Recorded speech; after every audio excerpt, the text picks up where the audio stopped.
Welcome to the Golf Improvement Podcast, episode 53. Welcome to the podcast for golf lovers and enthusiasts who are looking to take their games to new heights. Dedicated to custom club fitting, short game improvement, and effective practice to improve your golf game. This is the Golf Improvement Podcast with your host, Tony Wright. Hello, this is Tony Wright from Game Improvement Golf in Oak Ridge, Tennessee, with the Golf Improvement Podcast, dedicated to bringing you useful information on custom club fitting, short game improvement, and effective practice techniques to take your game to new heights.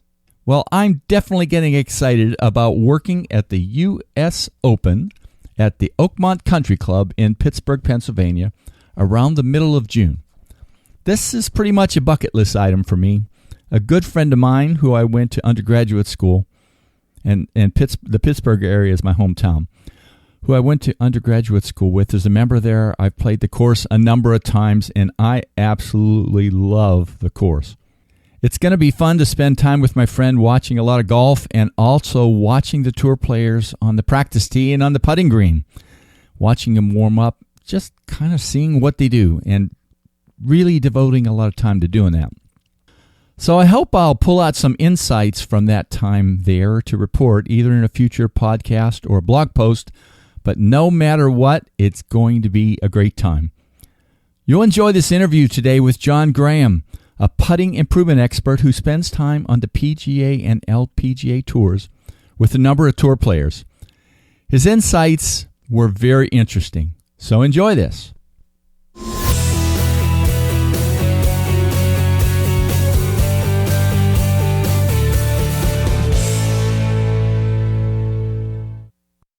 Hello, this is Tony Wright with the Golf Improvement Podcast, and today I'm delighted to get to speak with John Graham, who's the Director of Instruction at the Webster Golf Club in Webster, New York, near Rochester, New York.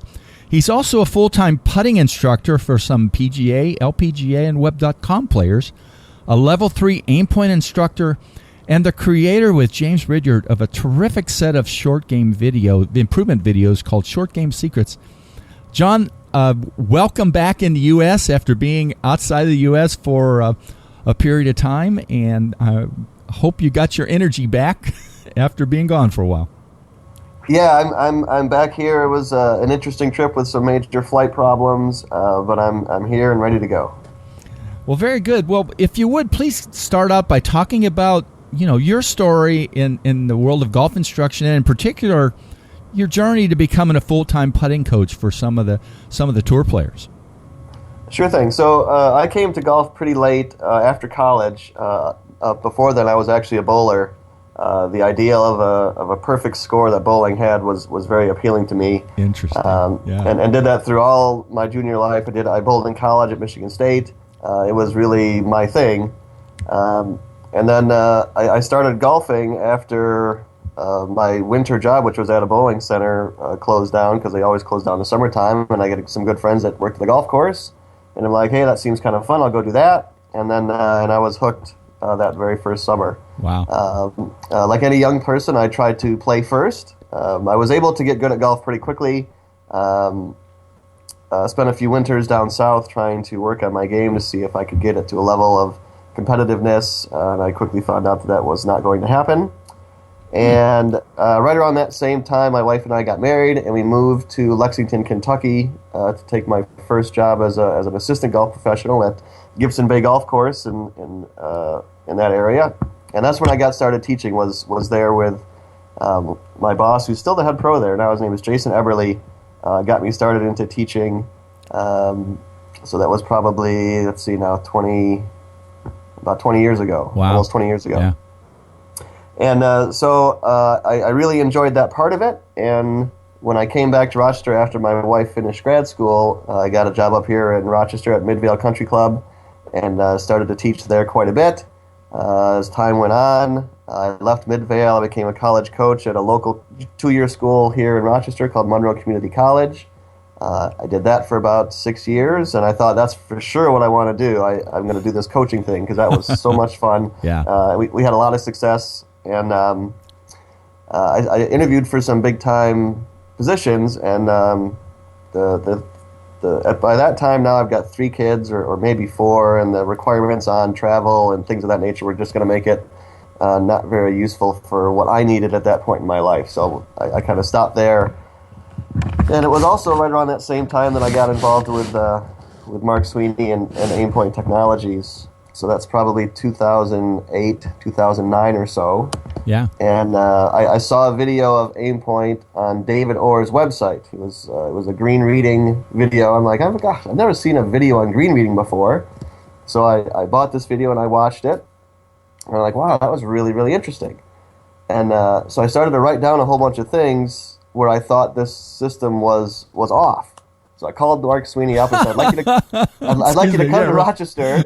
I want to see it, and I got a whole lot of questions I want to ask about it. So he came up and he did a class, and afterwards I got my piece of paper out, and I'm just barraging him with questions of, well, what about this? So what about this? What about this? And he had excellent answers for all of it. And I'm like, wow, that's unusual. How do I get involved? I want to get started. And so we got talking about it, and he was starting a certification program at that time. And me and another guy argue of who was actually the first one certified, whether it was me or him. We were both kind of got involved right about the same time. The other guy is Rob Noel down in New Orleans, Baton Rouge area. Yeah. And so I got started with the Aimpoint green reading process, back in 2008 or 2009. It was very, very brand new back then. So as time went on, I still taught a lot of full swing. Now, at this time, I'm a full-time teacher at Webster Golf Club. I've been there for quite a while. And doing some Aimpoint discussions, especially online. That's when I started getting busy with Twitter and Facebook and things like that. Yeah. And because it was so new, people were very intrigued, and they would ask me to come to their club and show it to them. So I started to travel all over the U.S. for a little while, and then started the world, showing people what this new Aimpoint thing was.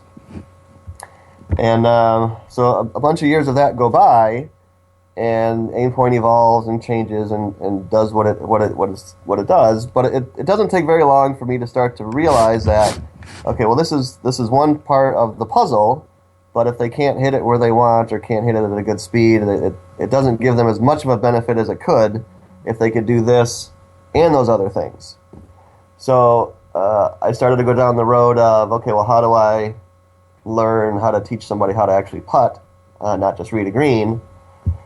And gosh, it was about 3 years ago when I decided, okay, I'm going to stop teaching full swing, I'm going to stop doing these other things, and I'm going to pursue just green reading and putting. So this is like January of 2012, 13, something like that. My wife and I had a big, long discussion up here in the wintertime. Obviously, there's no golf being played. Yeah. And I decided to make this leap, and I pull out my calendar. It's January 1, 2012, 13, whatever it is, and the entire calendar is just blank for the entire year. I got no work ready to go for an entire year. I'm like, oh gosh, honey, I think I've made a big mistake here. So then the PGA show was a few weeks after that, and I got down there, and very quickly during that week it started to fill up rapidly. And I'm like, okay, well, maybe it'll be okay. And every month would go by, and I would tell my wife, I think I made the wrong choice. This isn't going to work. And then a whole other month would fill up. And then another month would go by, and I'm like, I got nothing for summertime. What are we going to do? And then that would start to fill up. And it was this constant, instantaneous acceptance of this was a bad decision, and then it would turn out okay. And then that would just keep happening. And year after year, that would go on, and my wife would tease me every single time. I was like, oh, honey, this is just not going to work. I don't know what we're going to do. she's like, just wait, it'll be fine. You say that every year, you say it every month, and something happens, and everything fills up okay. And she was right. It certainly did. And then 2 years ago, so this is maybe a year or so after I made the big leap into just teaching Aimpoint and putting, a good friend of mine, his name is Chris Como, started to work out on tour. He had picked up his first student with his partner Grant Waite with Aaron Baddeley. Yeah. And Chris had another student, his name was Jamie Lovemark, and he had asked me to come to the Wells Fargo tournament, which I think is actually next week, and talk to Jamie about aim point and putting and things like that. So around that same time, I had been contacted by another tour player, Trevor Immelman, who was going to be at the same event. He's like, well, if you're going to be here, I'd like to talk to you also. So I'm like, okay, cool. And I show up, and this is like Tuesday or Monday or Tuesday. Well, this must have been Tuesday. Grant Waite comes up to me and says, hey, while you're here, Charles would like to talk to you also. So within like a week, I've gone from 0 people to 3 people wanting to talk to me at one event. And I was pretty uncomfortable, pretty nervous. I didn't know what to expect. I didn't know how to act, what to do, those kinds of things. And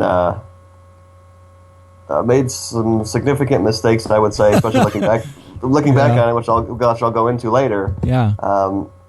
And that's just kind of how it all started. There was another girl that I had met who plays on the LPGA who wanted to learn aim point, and we had done that for a couple of years, and she's like, well, can you also do stroke stuff? And I'm like, yeah, I think I can do that. So then we started to work together, and then based on that, another person on the LPGA started to do it, and then it just started to kind of grow from there. But that's pretty much how it all got started.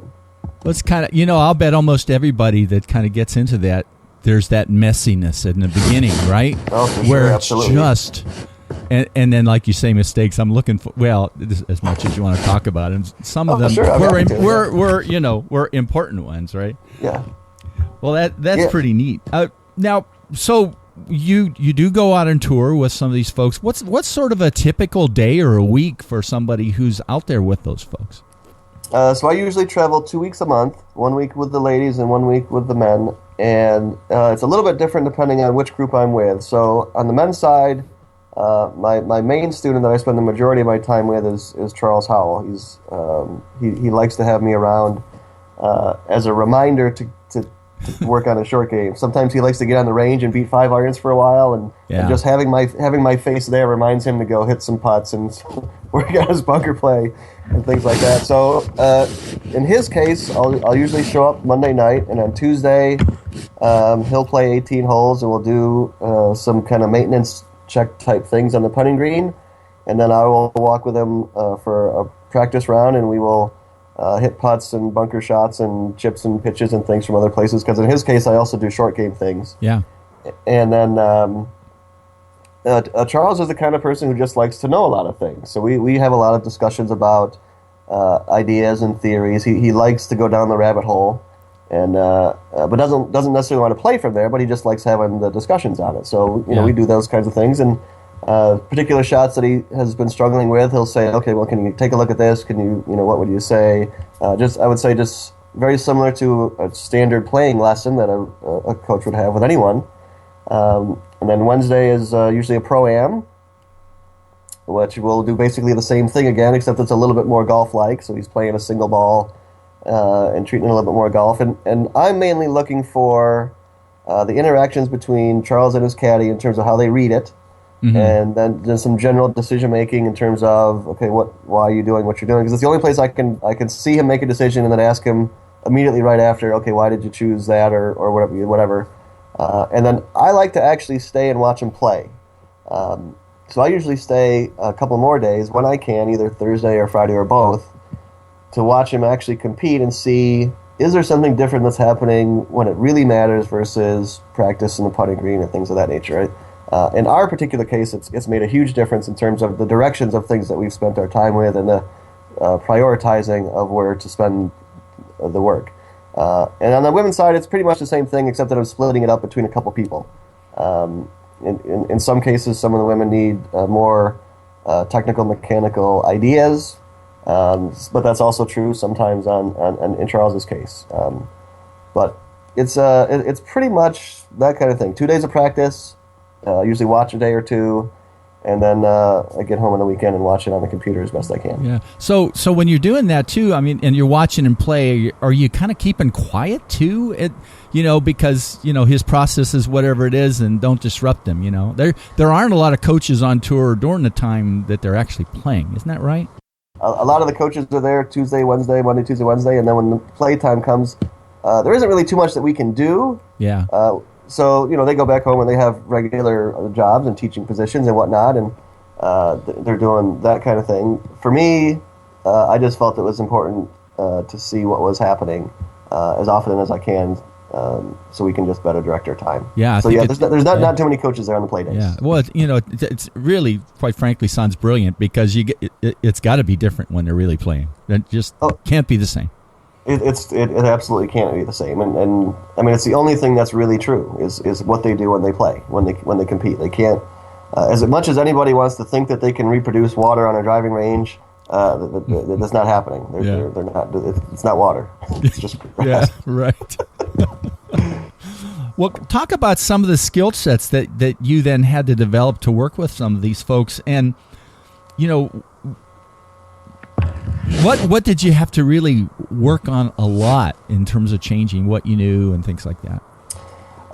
So I'm assuming you're talking about skill sets for me, for or you, skill yeah, sets in the player. Yeah. Well, for you to help players, your personal. Yeah. So for me, the hardest thing that I had to adjust, at least relative to my skill set, was my desire to impart minutia upon a player.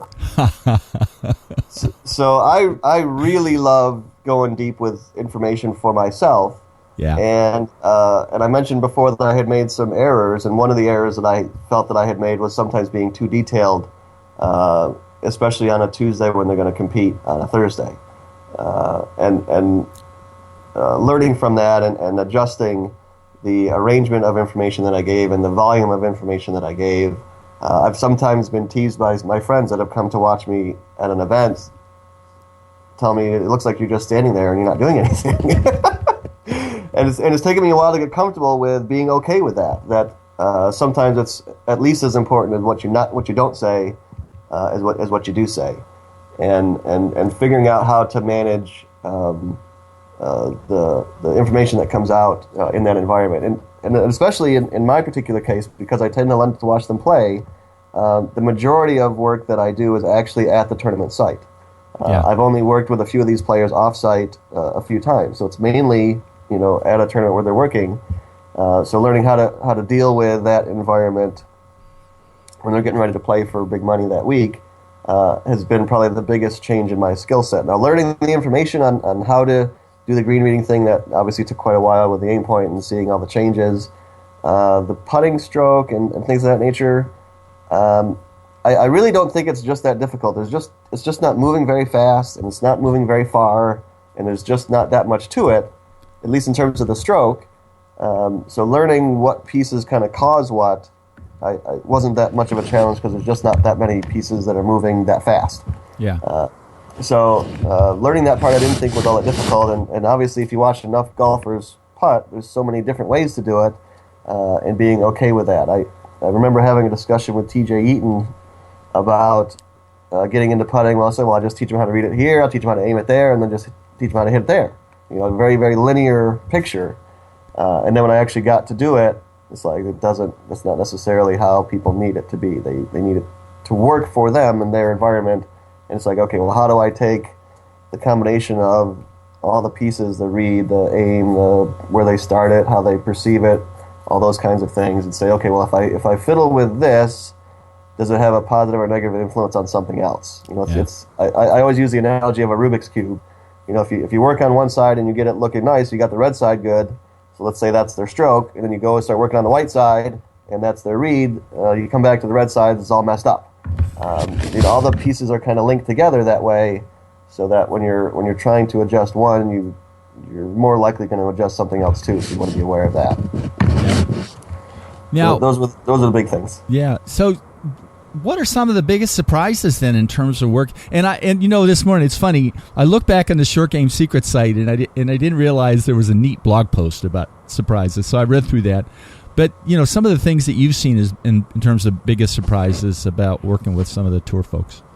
Yeah, well, certainly the biggest one for me was how very similar they are to any club player that you would have at your regular club. They're just much better golfers. But they're, just as uncomfortable, neurotic, insecure, asking for help, checking with their caddies, girlfriends, brothers, just looking anywhere possible to get that one extra little piece of information and edge to get just a little bit better. Yeah. Each time. I pictured them being much more polished, and much more knowledgeable. And the knowledgeable one for sure was probably the biggest difference. Is some guys don't want to know anything. They don't need to know anything. It's just I want to hit the ball there and in as few shots as possible. How I get that done, I don't need to know. It's your job to make me do that, and you do whatever you got to do to make that happen. But I don't need to know why it has to happen that way. And for me, being a why learner, like I was always, well, why do I have to do that, and why do I do it this way? And, learning to not convey that to people who didn't need it was a big surprise for me. But I would say that was the biggest. That the guys out there, the girls out there, they're still looking. They're still really working hard to get better. They haven't accepted the fact of wherever they are is where they want to be. They still want to improve. And sometimes that's good and sometimes not, For sure. I'm sure for any little piece of it, right? Yeah. But one stroke is a lot of money. Well, one stroke is a lot of money, no doubt. Even if it's one stroke in an event, like not one per day, but just one for the week, it's, over the course of a year, can really add up fast. Yeah. So you did talk a little bit about us mortals. What's the takeaways for the people who are playing their normal rounds every day from some of the things that you've learned? Some of the biggest ones. The biggest one would be that having a greater acceptance of how you do things and understanding how you put pieces together and then adjusting things relative to that. Instead of adjusting how you do things and who you are, you're at. I think everybody is doing what they're currently doing because they think it's the best thing that they can currently do. They've done whatever they've done in the past. They've learned from it. They've adjusted from it. So wherever they are right today is the best that they think that they have. So because of that, all of your current beliefs are based on your past outcomes. And if you start to change all of that, you start to devalue some of the things that you've learned on the way there. So kind of keeping in mind how you do things now is relative to what you did before, and using that as much as you can instead of constantly just scrubbing the whole thing, throwing it out, and starting over, which I think a lot of people are more inclined to do. They think that if I just change this, I'll get better, and that's just a really dangerous proposition. Sometimes it's more about here's what you currently do. Let's see how good we can make that be. And then at the end of that, if that's not where you want to go, okay, then maybe we can now have a discussion on how to go forward. So kind of general awareness in a way, though. But people don't look at, like, for example, people probably would get scared at looking at their putting strokes if they really did it, right? And yeah, for sure. And I've got tons of video of people who play for a lot of money every week, and their strokes are not pretty, but they do work. And they work in terms of how the reed needs to fit and how the speeds all fit together. It just needs to kind of go in the direction you want it to go. It doesn't have to do much else than that. So being okay with the aesthetics of it, as long as it's functional, would be the big takeaway, I would say. Yeah, you always go back to sort of the Billy Mayfair thing that everybody talks about, right? Why change money, right? Exactly. Well, as you said in the beginning, you have been just intimately involved with Aimpoint and the transition to Express and all that. I was disappointed I didn't come to Nashville when you were there a couple years ago, but there you go. What are some of the I always talk in my my blog and newsletter and things often about Aimpoint. Well, what are a couple things about Aimpoint and the Express reads that maybe people don't appreciate enough? I would say the big thing that maybe that people just aren't necessarily aware of is, for the majority of people when they learn Aimpoint, Express, or whichever version that they learn, is that they end up playing more break than they had in the past. Now, it turns out that there's some significant good data to support the idea that if you choose high enough reads, there's actually a greater margin of error than if you choose lower ones. So once the player gets comfortable with that belief and that idea that the farther they aim away from the hole, the better the chance that it will go in the hole, is kind of a difficult thing to kind of grasp. But over time, it will certainly not only benefit the likelihood of a make. The other thing that I like to talk about with aim point is that it tends to damper emotional variance through the day. And what I mean by that is if a player starts choosing higher targets, if they make a mistake, usually their proximity to the hole afterwards is closer than choosing lower targets. So they're able to walk up and tap it in or whatever, so they can walk to the next tee feeling much more fulfilled and accomplished. Also, and I think this is a really big one, especially for competitive golfers, if you hit a putt that starts too low and you see it's going to miss low, maybe halfway there, the entire rest of the time that the ball is rolling, you're just getting angrier and angrier and angrier that you've made this mistake. But if you choose a line that's too high, the entire time you watch it, there's almost this sense of hope and possibility. It's like, oh, this might work, this might work, this might work, this might work, and then only at the very end do you find out yes or no. And I think as an emotional kind of standard through the day, it's much easier to stay positive, feel like you've done a good job, go to the next tee, hit a good shot. When you have that kind of engagement through the putting green versus you hit one and you're really like, oh, it's got no chance, and you just get madder and madder and madder. So I think that's one of the hidden benefits that a lot of other people don't pick up on until they actually start doing it for a while. Yeah, you did that little video that you did. I don't know, was it 2 or 3 months ago where you're showing that? Yeah, and that was a fabulous. I'm going to make sure I put that again in the links because it just it illustrates all those things that you talk about. Pretty cool stuff. Yeah. Well, so since you've been working with folks, what are some of your most satisfying success stories? I don't know if it's accomplishments or whatever, but whatever. What really gets you to smile? When you sit back about what you've been doing the last year or so. Well, it's funny. I'm sure, like any very passionate coach, I take any success and I cast it upon the person who performed the task, and then any mistake is all my fault. So any 3-foot putt that is missed, oh, what did I do wrong? I must have missed something. And then anything that's real positive is like, they did a good job. So I'm very, very hard on myself, and I have this running joke with a bunch of my friends and family, and my wife can attest to this. When the golf is on and I'm watching it either on the computer or the TV, and they miss a short putt or whatever, I go in the backyard and I stop chopping wood for the winter time. And but when I actually step back and look at some things, there's totally two big things. The first is with this girl in the LPGA. Her name is Chris Tomales, and she's been on tour for 10 years, I believe, 11 years. I think this is her 11th year. And for the first little while, she was always kind of right around the bubble of keeping her card or losing it. And usually a little bit ahead, so she was okay, but it was a little bit more stressful than she would like it to be. And we started working together about 3 years ago. First through aim point and then through the putting stuff, and Chris would say that she could still get a lot better at putting, and I would agree, but it's improved enough where so not last year but the year before that she had her best year ever, and then last year she had her new best year ever and won her first tournament as a professional golfer on the LPGA. She shot like 14 or 13 under on the weekend to win. Yeah. And didn't necessarily make a ton of mid-ranges, but she made everything close that she needed to make to win. And just seeing her win, she wrote me a really nice note saying she didn't think she could ever win an LPGA event, and she finally won one. So that was very, very rewarding to see.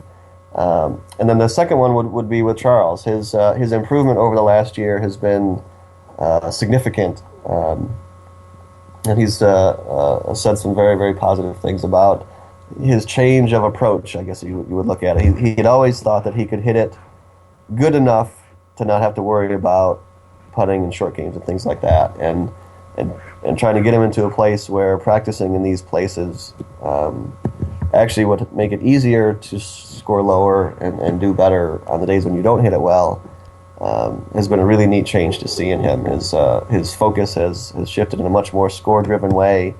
All of his short game statistics have improved significantly so, and I never would have even noticed it if you didn't ask me to run a little thing. To run stats, yeah. To run stats on it, because you look at every little individual outcome as a plus and a minus, and until you step back and look at, okay, the last 6 months, what's happened, I didn't really see the change as much as I saw it after he asked me to run it. So that was very, very good, very good to see. Now, do you use a specific stat program for that, or that you could share what that is, or is something just in general? I do a combination of shots to hole, which is a stats program from Stuart Long in Australia, and then just the ShotLink data that PGA Tour puts out either on the website or ShotLink has their own separate statistical analysis program for coaches of players. So I combine those two. Yeah, neat stuff. Yeah. Well, thank you so much for doing this. It's very fascinating to hear your insights about what you've been getting to do. And what kind of things do you want to sort of end with in terms of information or any suggestions for golfers and their putting and being more comfortable, right? Yeah, I mean, for sure. I mean, the thing I would certainly recommend is, in general, play more break. So for putts that, let's say, break more than 6 inches or so, I would encourage you to do this little test. It can be very eye-opening and very helpful when you're on the putting green or even when you're out playing for fun. Purposely try to hit a putt at your normal speed. So let's say you hit it a foot by or whatever it is, that you purposely try to either lip it out or just kind of catch the high edge of the hole. It's almost like purposely trying to miss. Except that the benefit is that it starts to show you how far the boundary can be higher than maybe you've ever chosen before. I think especially when it comes to putting and choosing a target, people choose what they're comfortable with and what they've seen work well in the past. And because most putts are made that don't have much break in it, more people choose answers that don't have much break in them. Yeah. And the more comfortable you can get pushing that boundary out further and further and further and see how much room is really out there, the less uncomfortable and nervous you'll be when you start choosing those targets. And it will just make the round significantly more smooth and even through the day as you watch the ball get closer and closer instead of farther and farther away. Yeah. Great stuff. Well, again, thanks for your time. I'm going to put some links again to that one little video that you had produced, to the Short Game Secrets videos that you and James Ridyard had done, and I put your email address in there. But terrific, interesting discussion on where you've been. You wouldn't believe where you're at now about 20 years ago, I'm sure. Okay. I didn't even know what golf was 20 years ago, Harley. Bowling. How about that? Yeah, Bowling's exactly. fun. You don't bowl very much anymore, I bet. No. I have a ton of good friends. I had a good friend who taught for Team USA. I was in the bowling community for a really, really long time. But I mean, my thumb no longer fits in the holes. It's shrunk so much that I can't even grab the bowling ball anymore because my fingers have like the calluses have all gone away. Nothing even fits anymore. I've bowled so little. Well, thanks again. I appreciate it, and look forward to publishing this one. Well, thanks. I appreciate the opportunity. Okay. Taking your game to new heights. www.gameimprovementgolf.com.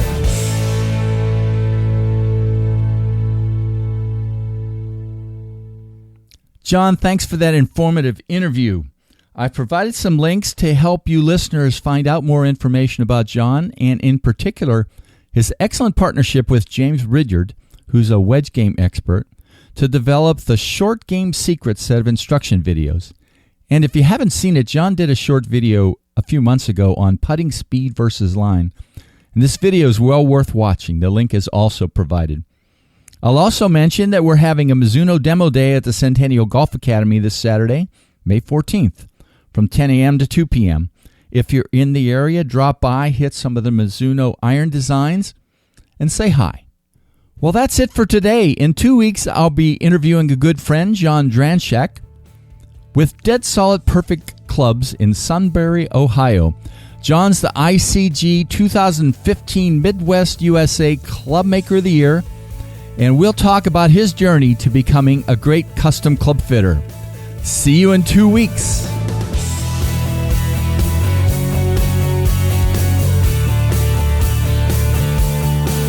Game Improvement Golf, your source of information and inspiration to become an exceptional golfer now.